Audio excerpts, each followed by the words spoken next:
Welcome to another episode of Out of the Blank Podcast. I'm here with Tim. Hey. Tim, tell me a little bit about yourself. Talk to Robbie. Talk to me. Talk to me. Yeah, so there's not a lot of. I'm 23. I live up in New York. I don't too much. I recently got involved this last year with beekeeping, which is how I talked with you. I have the beekeeping Instagram where mostly I just post all the photos that my family doesn't want to see. But they don't like the bees so much. But yeah, I got really into it. It became like a really interesting hobby. So I'm gotten really involved in it and expanded it a bunch, and it's become really fun. Out of all the things you could have gotten into, maybe even bought an Etch-a-Sketch and just played around on it for a little bit, maybe even built a Jenga tower. You decided to get into bees. Was Amazon having like a sale? Because that seems to be like the last thing I would get interested in. No, I honestly, everybody asks me like, oh, what made you decide to do that? And honestly, I have no idea. It came out of nowhere. I was looking at things, it sounds stupid, but, around like New Year's, I was thinking to myself, okay, like I got to do something different. I'm basically just spending all my time like gaming and not doing anything, watching Netflix all the time. And I'm like, I got to do something different. This was like last year. So I'm like, all right, I guess, we'll go through some different hobbies. I tried some different things and nothing really sounded super appealing. I don't know, beekeeping came up and I started to like see like a bunch of photos of bees. Really, this is Facebook's fault, targeting stuff, like, pop a bunch of ads of beekeeping. There was one dude that just paid like $50 for bee advertisements for his site, and then he caught you in his net. Yeah. He was like, I got Tim, and you're just like, bees. I can see it. I'm going to have a bee farm, and I'm going to be the bee man. And it's honestly, you get your own supply of honey, which bravo to you. I mean, I don't know what I would do with my honey smacks if there wasn't honey on them. I'm pretty sure it's probably not real honey. It's probably something else that causes salmonella like they had a long time ago. Right.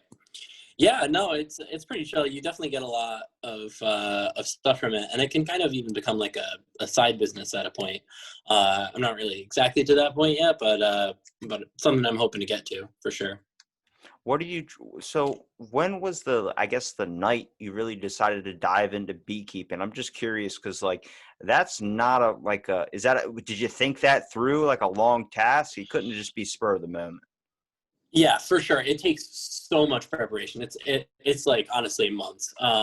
So really what happened is I just I was really bored at work one day and I was looking up different things, and I found out there was a local beekeeping guild, which it's exactly what it sounds like. The whole world is all built on like these like cults kind of things, like these fun Yeah. little groups we can all get into. It's awesome. There's a bee society. Yeah, it's honestly, so it's even literally just in my local area, which isn't huge, and it's still hundreds of beekeepers that are like super experienced and just meet up once a month to talk about bees, basically. It's kind of insane that that type of group exists, honestly. Do you guys share like tips and tricks, kind of like you have the older bee veterans that would come in and just tell you things about like, hey, like, did you know if you do this, you might have a better production of honey, you might have happier bees? Oh yeah, sure. A lot of beekeeping is really regionally based. Like, best practices kind of change when you're like up here this far north, versus being down in the south where it's like summer most of the time. So you kind of learn to listen to the local experts, and kind of get their feedback as to what works, what doesn't. So up here we do things a little different than they would down in like Texas, for instance. And so you definitely do get a lot of local wisdom. And it's always kind of recommended when you're starting out to take a class with your local organization if you have one. And so that's what I ended up doing. I got involved with the class and went for a few months. Then COVID happened, and I started doing all my beekeeping classes online and didn't get to meet with anyone. And so there was a little bit of a point there where I had already put down my deposit on bees, and then COVID started, and I realized I wasn't going to have any help with them. And I'm like, okay, well, I guess we're doing this, just alone.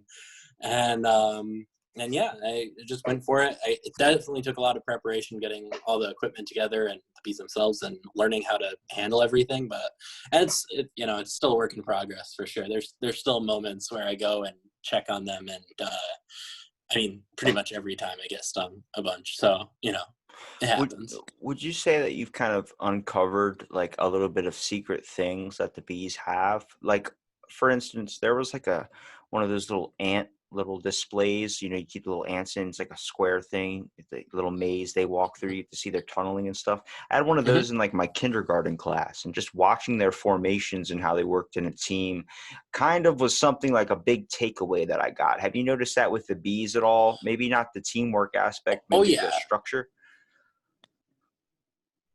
no, there's absolutely a teamwork aspect. I think you know, bees have their own like certain society, and everyone is broken into basically a role that they play. There's never any bee that's not contributing to the good of the hive, and you know, they sacrifice themselves individually for the good of everyone. And they're constantly working to build it and make it better. And seeing that as a beekeeper, because you start with only like a couple made up frames of stuff, and then they build out the rest of the hive themselves. And you get to kind of see that progression from nothing to, you know, this honeycomb, and you know, where they're like fostering their young or making honey and different things like that. And that's all stuff that's just coming from them constantly working. Even when you're checking on them, they're running around building stuff out. You know, they're diehard workers, but they're also like 100% dedicated to the good of the group. And I think that's definitely a unique perspective to take away. I was wondering, like, would it be possible to maybe build an enclosure? Like, for instance, like you're in New York, right? Hmm. So there's not. I mean, are you an open part of it, or is it all just kind of the city?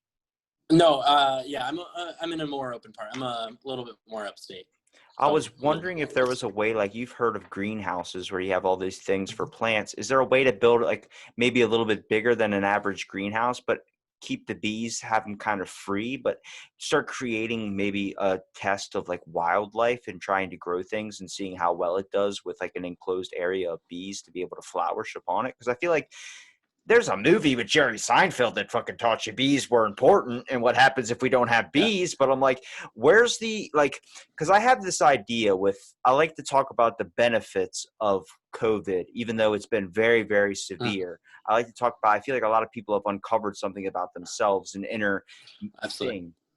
Um, Before I ask you what yours was, my idea is that with all these buildings, because I think people started noticing, holy shit, this person is way more productive at home than they ever were in the office. We're having all these office buildings that are just empty. You know, people are not able to return or be Hmm. able to do this. I'm like, why don't we take the funding that we're paying for that building spot, take out the building, and start building national parks or start building more scenic things to Absolutely. create a more positive environment so people can be like, I got all my work done. I'm a week ahead of schedule. I'm going to go take the family out. I'm going to go do this. Maybe we'll see fireflies again. Maybe we'll see Yeah. fucking life again. Absolutely.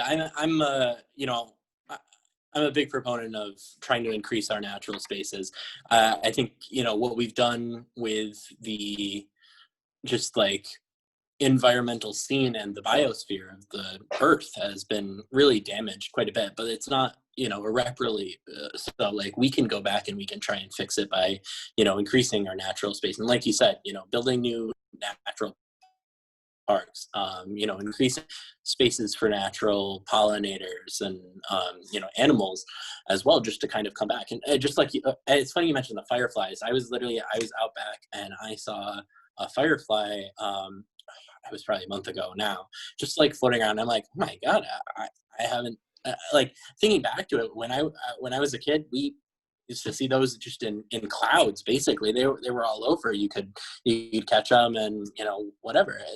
That's probably the first time I've seen one in years, and that's really sad. A lot of people don't realize, you know, how much we've devastated the biosphere, even just on like an insect level, because you don't really think about like insects, but just think if you were going like driving in a car like 20 years ago, you would have bugs splattered all over your windshield. And sure, it's great that that doesn't happen now, but where did all of them go? You know, that's a side effect. It's always the small things that go first, and you got to think of how that increases. You know, that has chains of effects. Like with us losing out certain insects and smaller animals, that devastates the, you know, the food chain Yeah, basically. it literally throws off the whole habitat. All these animals and everything that have this. They say they eat mosquitoes. Well, there's not that many mosquitoes anymore.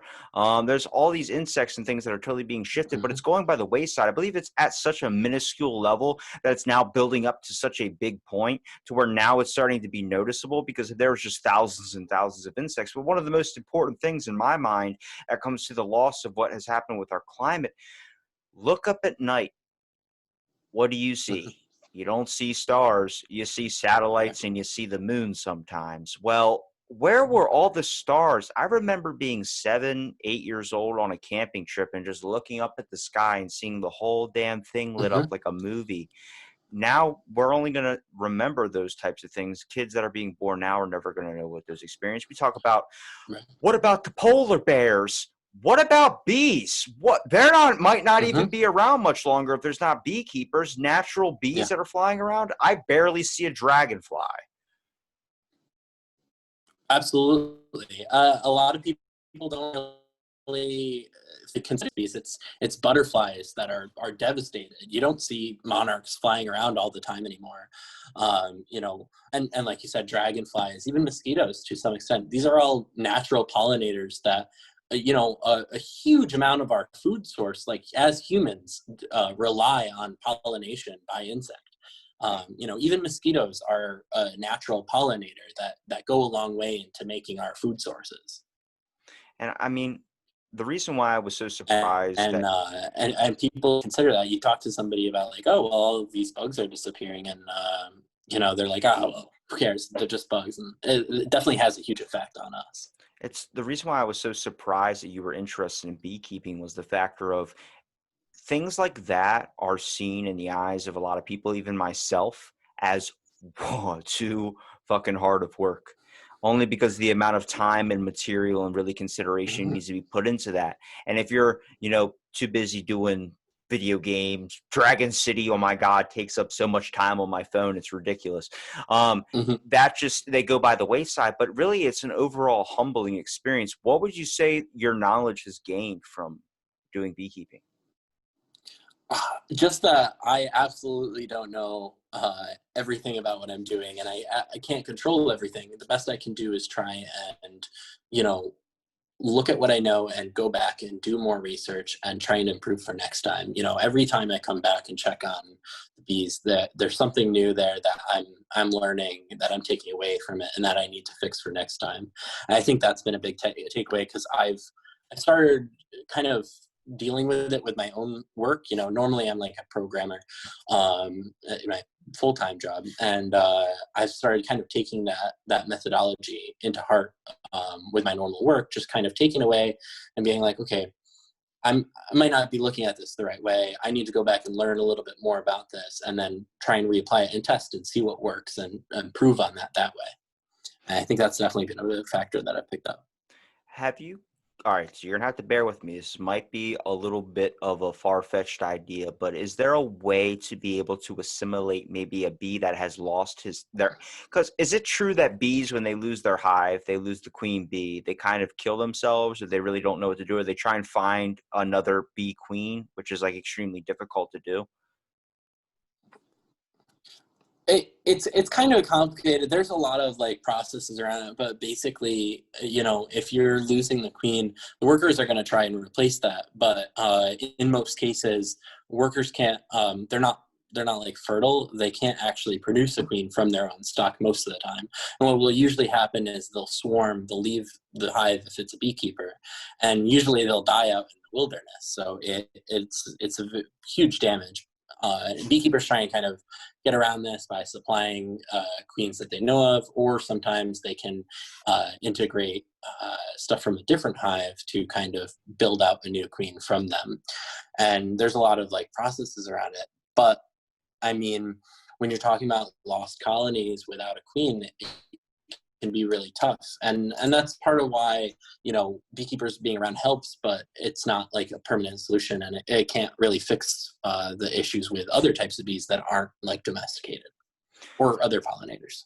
I look at like if we had maybe a colony of bees that had lost their queen, is there a way to be able to assimilate them into a new colony? But I know the distinctions with bees, there is a bit of like, I heard from like Joe Rogan, he was working on Fear Factor and they had brought in bees and there were Mhm. bees that were known to that area and they had to walk away from the set and let these two bees figure it out.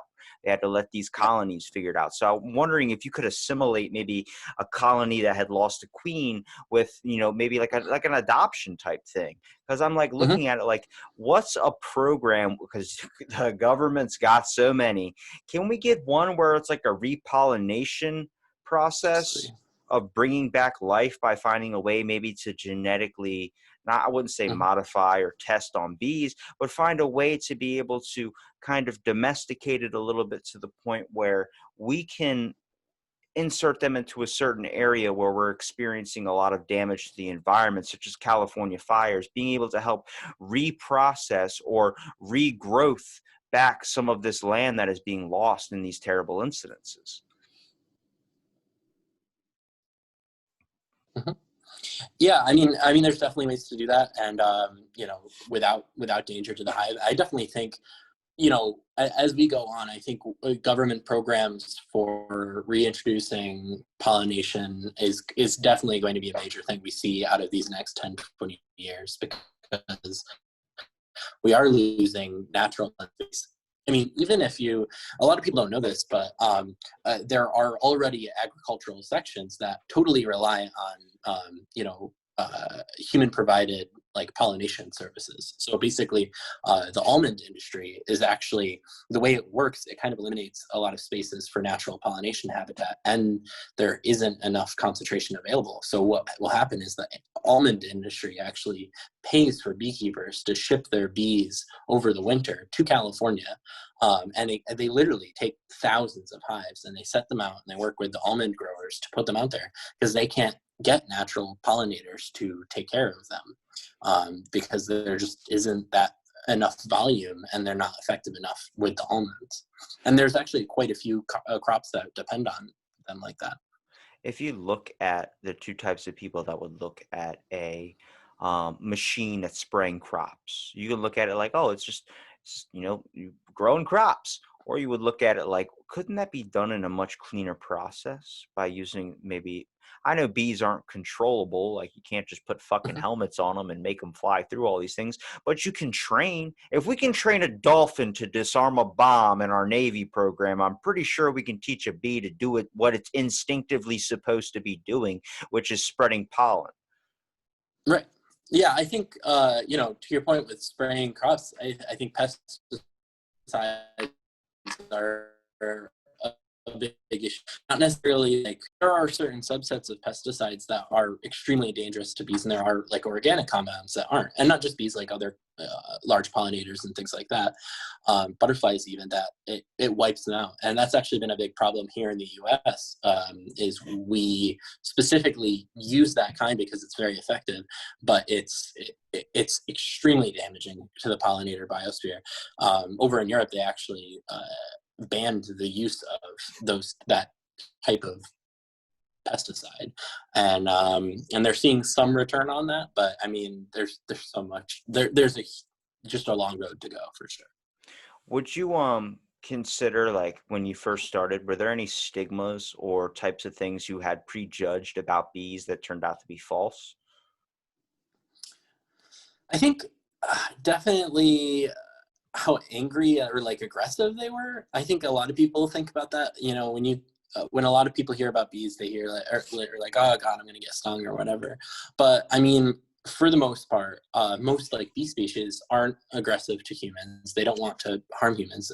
And in the case of honeybees, they'll actually, worker bees will actually die when they sting at someone, and they generally prefer to not do that, obviously. So really the only time bees are usually aggressive are when they're defending their hive, and if you're specifically like hurting one of them because they release alarm pheromones. And otherwise they don't care. They won't bother you. They won't. So I can go in right now. I can open up the hive and check it out without any fear of them stinging me, because I know that they're not a threat. And that's definitely, I think that's a huge changing thing, because it's definitely a misconception I had that they were a little bit more aggressive, and it's a misconception that I deal with a lot nowadays with talking to people. Even honestly, I was at a work site a couple of weeks ago, and there was like a beetle on my shoulder or something, and somebody was like me, like, oh, there's something on your shirt. So I'm like, oh yeah, it's just a beetle, and like I put it down on the ground, like I helped it down, and they're like, yeah, dude, I would have been freaking out. I'm like, and like there, even actually I had like a wasp on me the other day while golfing, and the same thing. And people always freak out about me, like when I find stuff on me, but they don't want to hurt you, which is a huge misconception, I think. So that would definitely be that. I think maybe the idea isn't trying to get bees to be more like us and think more like us to be able to manipulate them to do crops. Maybe the idea is we need to be more like bees. You mentioned something about when one bee is getting hurt, it releases a pheromone. Imagine if we could harness that and put that into people to the point where if you fucking tweeted something at somebody, you felt the pain from it. That would create a much better world. I feel like we would be a lot Yeah. happier.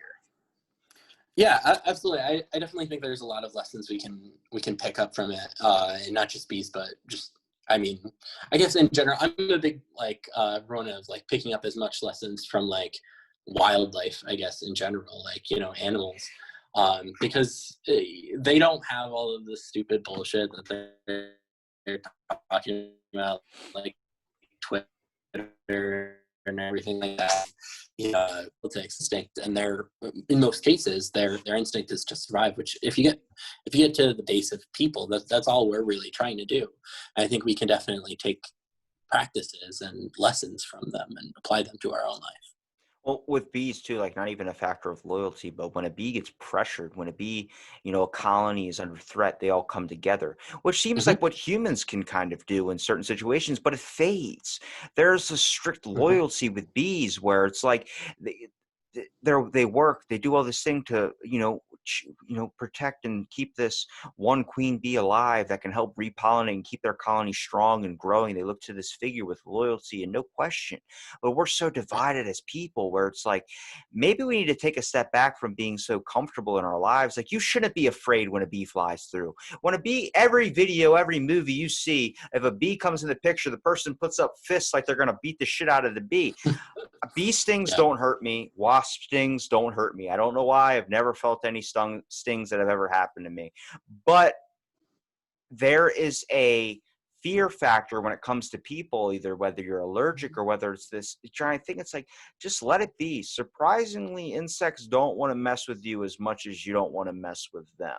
It's really just like, is it so simple to squash it? Yes. But would you feel better if you let it outside? People are like, why would you have that emotion with an insect? It's just an insect.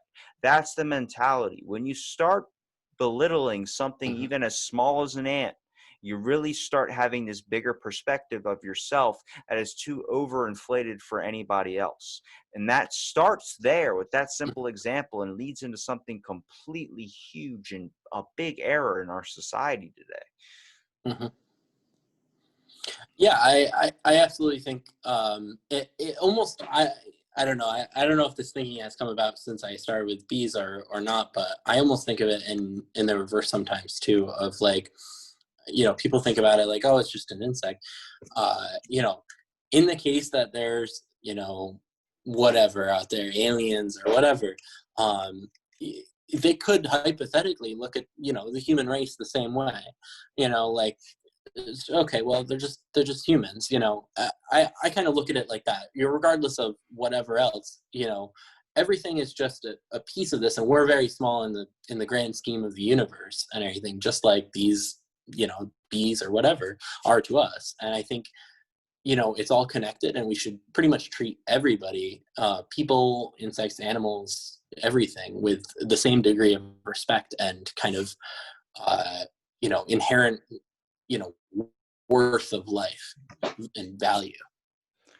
If You that makes sense. you went a completely different way than immediately what I was thinking when you said aliens. I started thinking, imagine if they took the movie Signs and instead of replacing the glasses of water that hurt the alien, it was bees. I'd be like, you'd be so safe.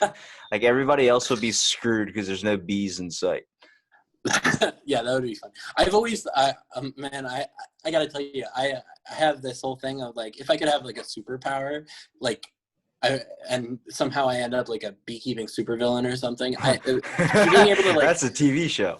being able to like control like a swarm of bees would be like the most terrifying thing ever. I think it would be awesome. Like, just imagine like you're just somebody's running and after them is like a swarm Honestly, of bees. I don't think that'd be a Anyway, super that's villain. my supervillain vibes.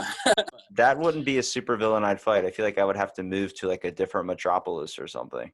Right, that Superman's gonna look at that and he's gonna be like, nah, fam, Nah, like I'm they out. they know about kryptonite, but let me tell you about bee stings. They hurt like a motherfucker.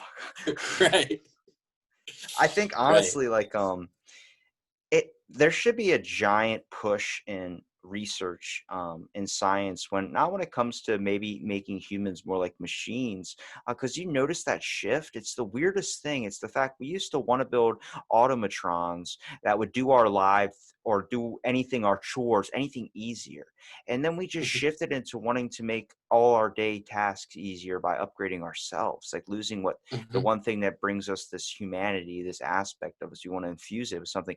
Why don't we start genetically modifying or finding ways to be able to understand and get more diverged into research and cultivation? I mean, we have one Earth, even though we want to keep going out into outer space. I'm like, let's mhm. try our best to keep it alive because, like, one of my goals is to try and travel because I don't know how long things are going to be around for us to be able to do that. COVID shut so Right. much shit down. If you were on a cruise ship during COVID, you were fucked for like 2.5 weeks. You couldn't go back to shore because they wouldn't let you because of the contamination. All flights are kind of now returning back. I'm like, I don't want to get to an era where we are so locked up inside of our houses we're going to miss out on this thing that is slowly dwindling away, and that is in the environment. I mean, I'm not a environmentalist in any way, but I see the point and the perspective of a beauty that is being lost. That's why I was wondering, Yeah. with all these areas that are just being unpopulated, all these homes that are side by side that are homeless. I'm like, I mean, there's nobody living in them. And I'm like, why do we have a homeless population if there's so many model homes that are still just empty? Nobody's living in them. They're all side by side, and we keep building more. I literally just the other day drove by my Walmart, and there was 4 acres of nothing but trees that had been there from when before I was born. When I was a little kid, I used to see them all the time. Mhm, And now it's finally, they clear cropped it just last week. And I'm looking at it, I'm like, this is so weird. Could never driving off the road see the Walmart. I would have to drive a little bit farther until I got closer to the turn, and then I could be able to see it. Now I can see the whole thing from all the way back at the beginning of the road, and I'm like, mhm. it really hurts on a level where it's like, shit. What else are we going to keep taking that is going to be filled up with some random thing we don't need? Right.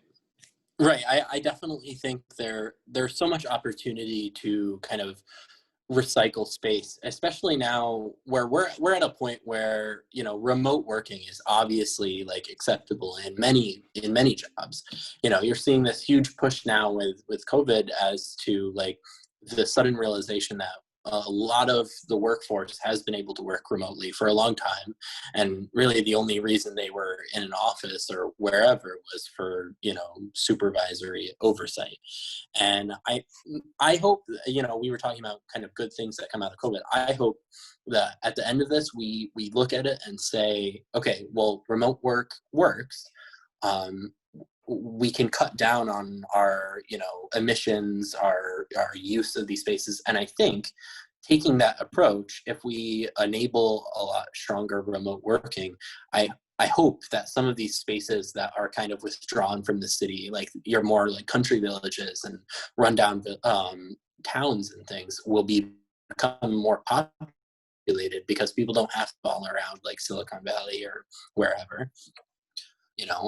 That's my hope, anyways, and I hope that's kind of how we'll come into helping the issue of this huge housing inequality, and not just housing, but the use of natural spaces, you know, and much resources on developing, you know, real estate in these cities and everything, we'll see like the environment be helped by that.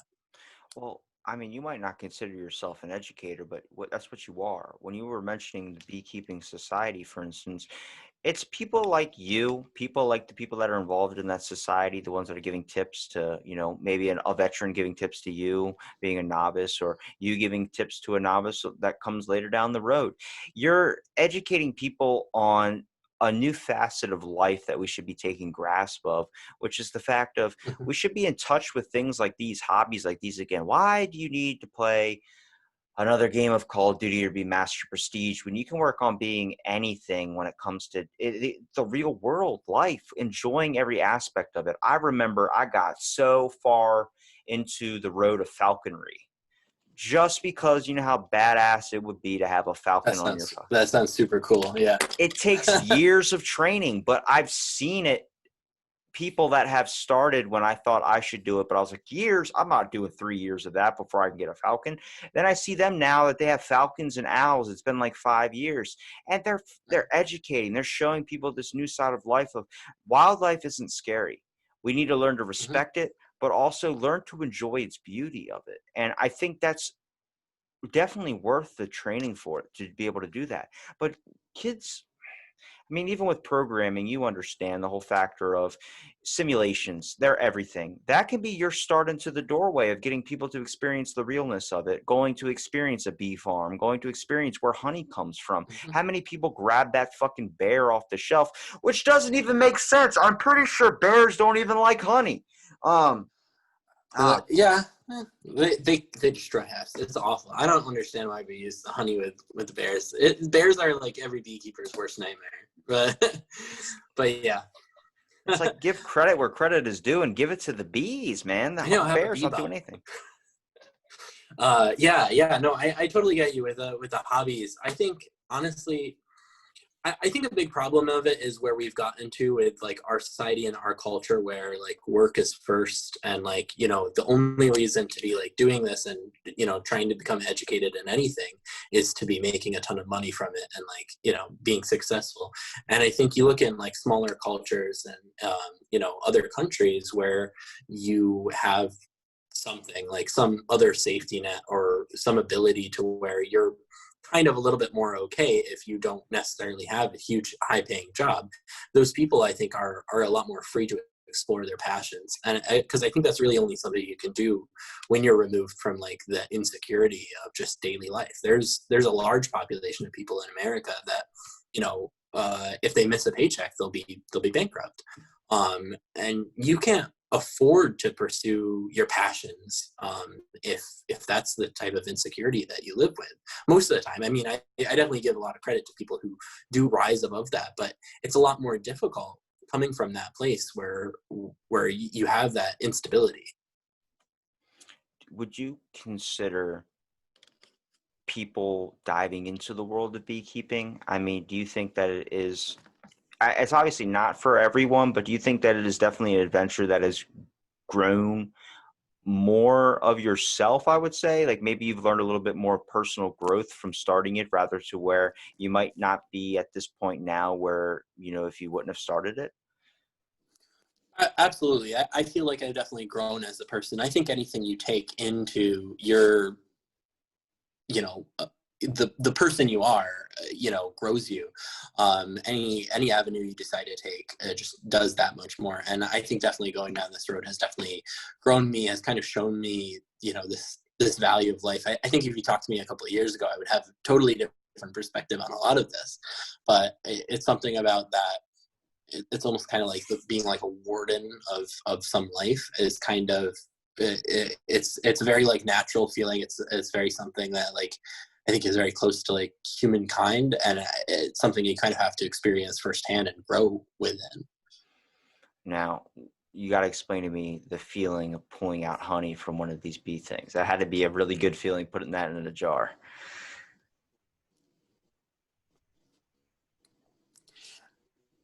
Yeah, I mean, it's crazy.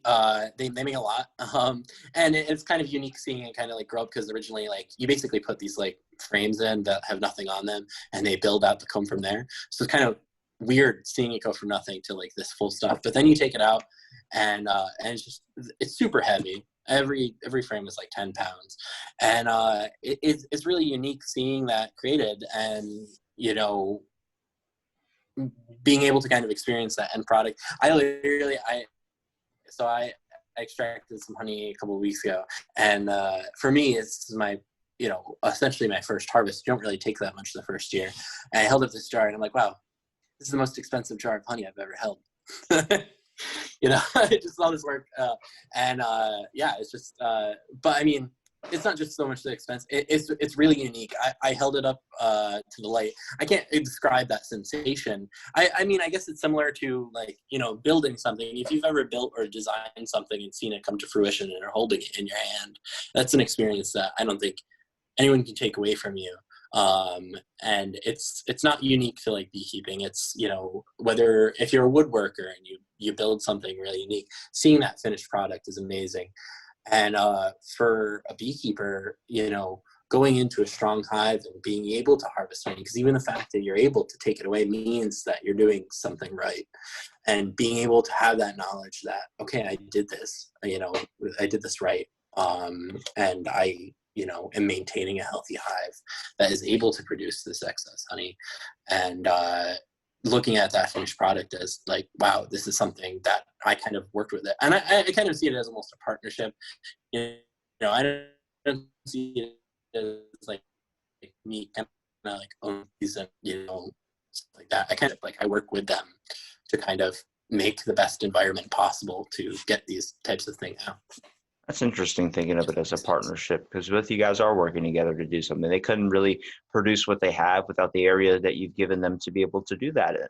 Obviously, yeah, they're doing a lot of the work, but at the same time, you're also assisting them and being able to be in this comfort environment to be able to produce that. Because you got to think, a bee makes their home, makes their hive in an area that is not threatening, that is not this area where there's going to be problems with Right. them trying to do what they have to do to survive. You've given them this comfortable platform, so you should take pride in the fact that you make this sustainable place for these bees to be able to create and live and be able to thrive, where some person could take a flip flop and throw it at a honey hive and knock the whole thing down and ruin it. And yes, I was referencing something I did when I was a kid. Sorry. A bee That's stung me okay. and I All took of a us do it. personal vendetta to it and I freaking killed the whole freaking thing. I was upset. Yeah, we've all been there. No worries. Yeah, it's definitely, it's something. I guess maybe the perspective of it being a partnership comes from just how it is. To be a beekeeper means like constantly checking on health and monitoring for diseases and like, oh, and monitoring that and helping giving them tools to help facilitate that and preventing you know, any issues that come up. And I, you know, natively, like, the bees don't like last that long on their own, and so it's kind of working together to make their hive the best it can be. And a small byproduct of that is like the honey or whatever that I'm occasionally able to take or whatever, but it's not like, that's not the main goal. I think always the main goal is to facilitate the strongest, most healthiest um, group that you can. What's the maintenance on it? Like, I don't think PetSmart sells like bee food. Oh, they're pretty good at getting their own food, but so because basically it's just like a box that they live in, and they can leave at any time, and they do. They send out a bunch, pretty much any sunny day. They'll go out and they'll collect from flowers everywhere. Honeybees can, you know, generally extract from anywhere around like about 3.5 miles all around their hive. So it's a huge area. And they go and they take pollen and nectar from everywhere, and they go back and they store it, and that's what they eat.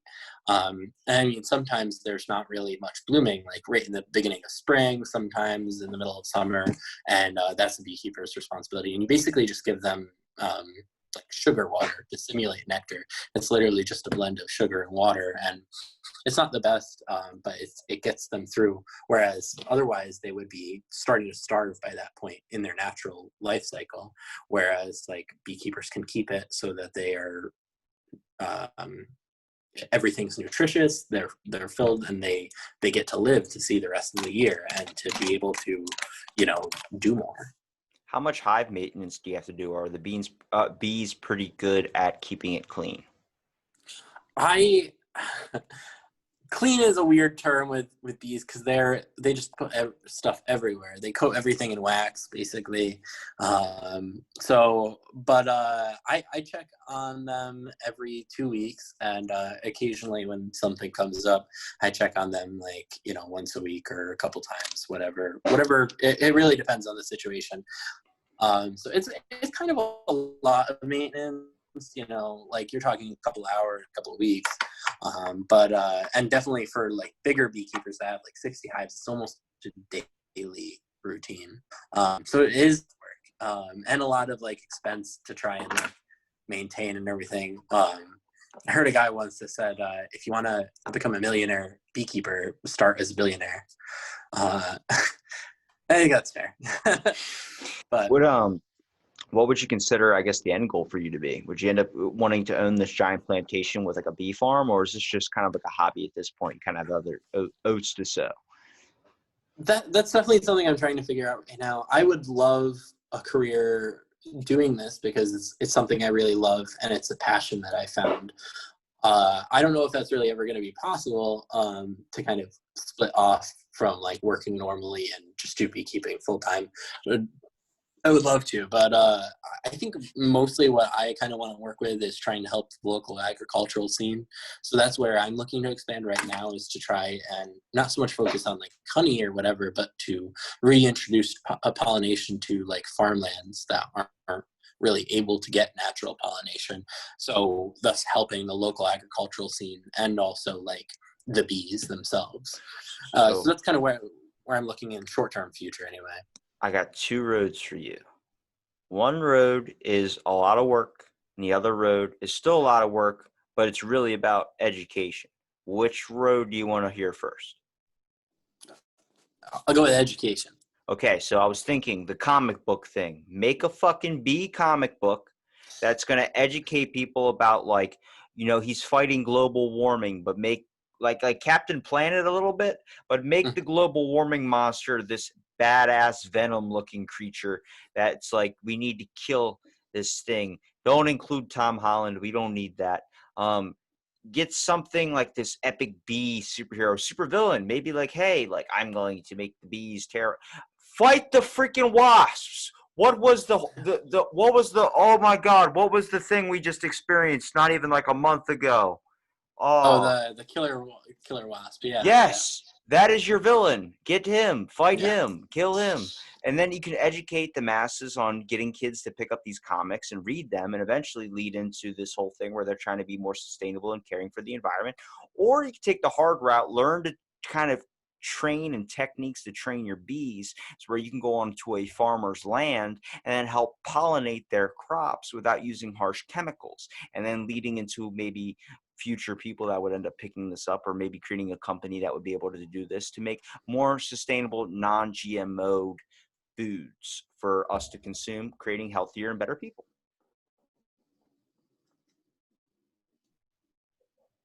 Yeah, that's definitely a goal, to try and kind of like improve that, and to limit the use of pesticides. And I always try and advocate like myself for restrictions on pesticides and bee friendly measures, I guess. But right now I'm just one person, and that doesn't go very far. But I definitely hope to in the future to try and like advocate for that a little bit better, and kind of grow within that community and fight for that benefit. I can give you what probably Bill Gates would say as a good motivational quote, which is, it always starts at just that one person. But I want to give you the Robbie quote, okay? Because this is how I live my life, and this is how I like to function. You're fucking Tim the Bee Man. I'm telling you, that's all the motivation you need. That is like if anybody had that motivation right there, being like, just do it. You're Tim the Bee Man. That is like, yeah, be happy, be free, born to be. I don't know how many song and bee references I can do. If you got one, toss one out. Uh, Be kind. I don't know. that's a That's good the one one. I see. That's like something you would read on like a bottle of honey that would have a bear on Right, it, where you're like, exactly. it's also bee bullshit because the honey is made by bees, not bears. Yeah. Now, with the honey, have you sold it or have you tried it yet? I've tried it. I don't have for the first year. You don't generally get to take anything. I was fortunate this year that they've had a pretty good year, so I was able to kind of take out like one tester frame, which basically amounted to like 4 jars. Um, so it wasn't much, but I basically have kept them all for myself. I'm planning to sell them out. But I've tasted it. It's good. It's honey. You Is know. it better than the honey in the store? Because I'm not a fan of honey from the store. I think definitely raw honey definitely tastes better and more full, I guess, and also uh I kind of thought of it as like more subtle sweetness, you know. A lot of the reason honey from the store tastes so like kind of over the top sweet is because they have sugar added in, and a lot of additives added in to water down the honey so that they can sell. But when you're talking about honey, it's just that there's nothing else. There's no water in that, or not really anyway. There's nothing being added by the beekeeper to water it down, and which is why I always tell people to kind of seek out local beekeepers and buy from them instead of going to the store and buying something off the shelf. You know, I always try and buy local. Well, I guess I don't buy local honey anymore, but but you know when I did. It's funny because I want to ask you what the first thing you put the honey on. Did you just do a spoonful of it? Because the first thing I would have done is went and bought a plain box of Cheerios and fucking did what the bee did in the commercial and tapped the thing and spread it all over the thing. And then I would have compared it to the honey nut and see what the taste difference is. Are they really feeding me honey or are they feeding me preservatives? I'll have to do that. That's something I didn't think of. No, I pretty much I just did a spoonful to start with, and just to kind of try it out. But I'm definitely thinking of something. I'm kind of thinking right now if I want to like use most of it or just like seal it up and kind of keep it as keepsakes. But next year I won't really have that much problem because they'll by the next year each hive produces about 120 pounds of honey on a good year, That's like which is a lot. that's like 4 toddlers, 4 kids under the age of 5 stacked up 4 high. Yeah, it's like 120 of those little jars that you usually buy it in a pound version or even like 12 ounces, which is even lower. So it's a lot. And I have 2 right now. I'm planning to at least have 4 next spring, quite possibly more. So that's quite a lot of honey to be dealing with. Wait, a So jar of one of those is a pound? sometimes, I mean, I think most of the time when you're looking at it, it's about a pound, but you can get them in lower quantities. I've never But bought honey because I fucking am scared of bears. The Revenant just completely ruined me off bears for the rest of my life. yeah, I mean, I don't know if bears are going to come into your house and take your honey, but I mean, I guess it's a good precaution. Dude, you literally could put it in your beard. You could put it But in your beard. I was going to say you could put it in your hair, but I meant your beard. You could put it in your beard, all the honey oil. yeah, you can definitely make like product. Like some people do. I don't know how to do that, but some You people should make like only moisturizer. Like harvest during the full moon, though, so you can call it a honeymoon and just walk out and freaking.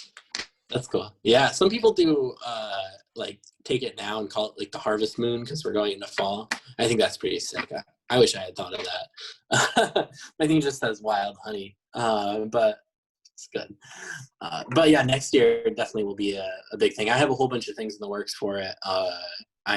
I have a friend that makes wine, and we're looking to make some mead with it. He's never made mead. It's just an interesting thing we need to try. He's like, yeah, I mean, how much money or how much honey can you give me? I'm like, yeah, I can give you like a 60-pound bucket if that's enough. He's like, yeah, that should be enough for like 4 cases of mead. So I'm like, okay, yeah, cool. So I'm doing that, and so that'll be cool. And he's like award winning, so I'm interested to see how that comes out. I'm not usually a mead guy, but it could be interesting. I'm calling it now. When your next harvest comes, I want a jar of honey. Put me Sure. down for a jar. Absolutely. I Yeah. want it This to is say from something. Tim the Bee Man, and I want your face in a bee suit on it. Like, what's up? Yeah.